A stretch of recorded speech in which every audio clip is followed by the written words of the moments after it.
What's up, guys? It's Ricky, and I saw a very interesting video that kind of highlights Fashion Java being caught in what sounds like a pretty very bold lie, or something that you would think it's not necessary to lie about, but he definitely here lies about it. This is an old interview that he did. I remember this one when he was in Jamaica, I think. Now, I think it's Zim I that posted the video, which contains this particular issue within this particular different things. And then a recent video here where he's bragging about his possessions and so forth. And so this I wanted to use as a bedrock to explain something. Of how you see a person is a child is too used to Charlie, well, all those dodgy man things and stuff like that. It's the charity show, daily Christian commentary videos. For the first time over here, to be sure to check out the other videos that are down in the pinned comments, and I will see you over them. Now, first of all, I think let's go to this particular video when he was in Jamaica. And this is what he said in that interview. With your family. Tell me a bit about your early background in Zimbabwe. What type of family were you born in? Was it a poor family, a middle class family? What? So the question is very specific. Were you born in a middle class family? Were you born in a poor family? What kind, sir? All right. With your family background. My father was a politician. The father is a politician, according to him, right there. Father was a politician. My father was a businessman.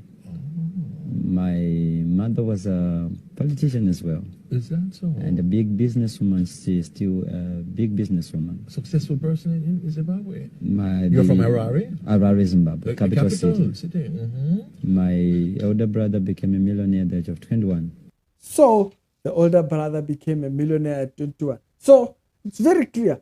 Passion did not struggle. Okay? Passion did not struggle. But then when he's asked later on, when he's talking to Simba Chikanza, right here, when there was an interview that they had, Passion Java's story is a little bit, it leaves much to be desired. And this is the particular one right here. All right. Play on, sir. Mugabe? My house is next to the president. Okay. Send me on WhatsApp, Wachende please. 70 maguda. So he's talking about how much his watch is worth and so forth. It's worth 170,000 or something. Pemari apo kwakuvhaira ere. Ayo kungoti wanoziya, unoziya ka. You don't buy these things kuti ungozvichengeta mumwe mako. Tell me something. Why is it that you seem always so fixated on Nyadzemari material gains? I've rarely seen you talking. Now here in this interview, it's a bit different, okay? Because in this interview, he says, I have struggled, basically. He says, I have struggled. So the reason why he is so much into material things is because I've rarely seen you talking.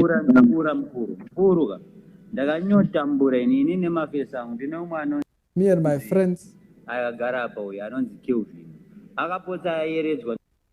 So that's the part right there. So you see, both stories can be right or both stories can be true. You couldn't have struggled and still have rich parents, political parents, successful brother at 21, multi-millionaire at that, and your parents are business people and politicians both at the same time. You couldn't have had that and have the struggle with your friend Calvin. You can't have both. Both can't be true. And so when he speaks like that to the Jamaican people or to the Jamaican audience that he was talking to right there, it poses it as, you know what, I'm not interested in your money. And so that's why a lot of these mandems announce things like that. They announce that they have money, they have whatnots, they are millionaires and stuff like that. Like, for instance, I recently saw another politician, another minister or prophet, claiming that he's a multimillionaire and he's invested large amounts of money into farming. And guess what? That farm is not his. That farm is owned by another businessman in his particular country or in his particular region. And he's just taking credit online. But that particular farming that he was claiming is not his. That one particular. That one particular, it's not his. Why do they do that? It says, or it poses the idea that I'm not interested in your money. Now, when he's there bragging about having a watch that is worth 100 and something thousand and so forth, what's that? What's the first thing that comes to your mind when you look? Yeah, that can be church offering. Oh, that might be definitely church offering. Because I don't think people understand church economics. Finances in church are a really huge deal. Okay? If you have 10 people that work and earn above 10,000 rands, and you emphasize on financial and material blessing with the idea of giving money, that's $1,000 from each and 10,000 at a total of those 10 people. Now that's just 10 people. Now these people, they have spiritual sons and spiritual. Now another thing that I've found is that spiritual sons that relate to these people mostly pay. Yeah, that one was new for me. Spiritual sons from these people, they pay an amount of money in order to be announced or talked about or spoken of as spiritual sons. Many of them, we might not talk about them, but they are paying a fee to be known as a spiritual son of so-and-so. As a matter of fact, there are churches, some of these prophetic churches, the big ones, you have to pay to be even ordained a certain. Yeah, I heard it's 150,000 rands in one particular church to be ordained apostle or whatever. And so when they get announced before everyone in their church, they have paid. It's because they have paid 100 and something thousand. Yes. I have to fly over to see your prophet and then pay him that amount of money in order for them to. Why? Because it poses this idea that I am not there for your money. It pitches this idea that the man is not interested in your finances. But at the end of the day, it shows them as if they are already rich. But that's not true. They are not exactly already rich. They need you to be convinced that they are already rich. So they pose all kinds of things. Now, with people like Passion and so forth, there are people that like him who have brand deals, or they are paid for doing certain things by like the whole thing that the Passion does with Zano. It looks like paid promotion for me. Now, for me, it screams paid promotion. It screams PR. It screams PR because these are the same people that would speak in a certain light, claiming God is hearing them, they are hearing God and everything. But then at the same time, the obvious, they don't seem to understand. Okay? They'll be there congratulating the governance for thingy, and there is clear evidence of rigging. So, did you not hear God about that one? So it's clear they don't hear God. I mean, like, I'm not going to deceive myself and think you are hearing from God when you clearly couldn't get that clarity in information, right? But again, I want to illustrate, why do they pose rich? Why do these false prophets pose rich? Pose wearing. That's why we bought that t-shirt, that AG t-shirt, is to show they will go to these underground shops. Okay? Like I stated when I bought that shirt, it's not easy to find. You're not going to just find it everywhere. There's certain boutiques that sell fake clothes that will have it. And as a result, it can allow them to pose as if they bought it, the original of 10,000 rands. Whereas that shirt is about $600. Right? Yeah, with those particular corner shops, it's about $600.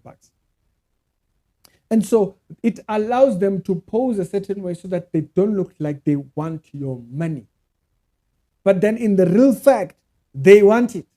It is the only way that they can legitimize whatever it is that it's a scam.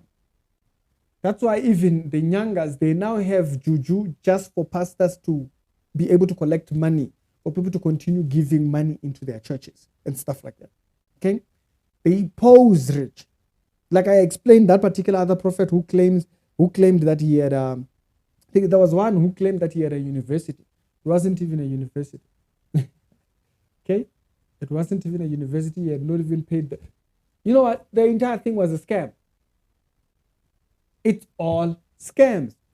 They don't know how to go legit. You know, it's a very funny thing that they have all the legit people next to them, but they just don't know how to go legit because they are used to dodgy man business. So why does Java want to say he's rich in one interview and all of a sudden he is struggling in one interview? It's because it depends on what audience is listening. If that audience will appeal to hard work, he poses as a hard worker. People have this idea that he is now in a better position financially and so forth. It poses a better image for those that are rich. This is all a facade. It's a facade. It is an idea to find or to pose itself a certain way. Spirituality show with daily Christian commentary videos. Now, if a person would lie about their upbringing, what else will they lie to you about? If they are willing to be deceptive about their upbringing, what else will they not lie to you about? And this here was just a clear example of why do they do it. It's so that they can pose themselves to say, oh yeah, I don't need people's money. But that's because they know they're talking to an audience that might have money. And so if it looks like I'm not interested in your money, when you give me your money, I can enrich myself and show myself to have money, while else in the first place, kind of did want your money. And so I thought this was quite an interesting one, or an interesting example to put out there for people that are seeing these things. And it's not clear, why do they keep pushing the idea that they have money? It's because they know with it, they can deceive the multitude to think that they don't have a need of that money. Sexuality should be, don't be deceived. They don't know legit. They don't know how to go legit. The only thing they know is to front and make it look like they know. It's to front and make it look like, that's why they keep announcing that they have this business, they have this, and those businesses are not even doing anything. They're actually either shell companies or companies that are not even active, or not, because they have scammed people using those companies at one particular point or the other. You go to the root cause of the subject. What actually do you do? They do not have answers. I just wanted to highlight in this video, why do they lie about their financial position? It's because it allows them to pose themselves as if they don't need your money, when they know very well they very much want it in their pocket. God forbid it's in your pocket. He's Ricky. I'll see you on a later on episode. Subscribe to the channel. And y'all have a good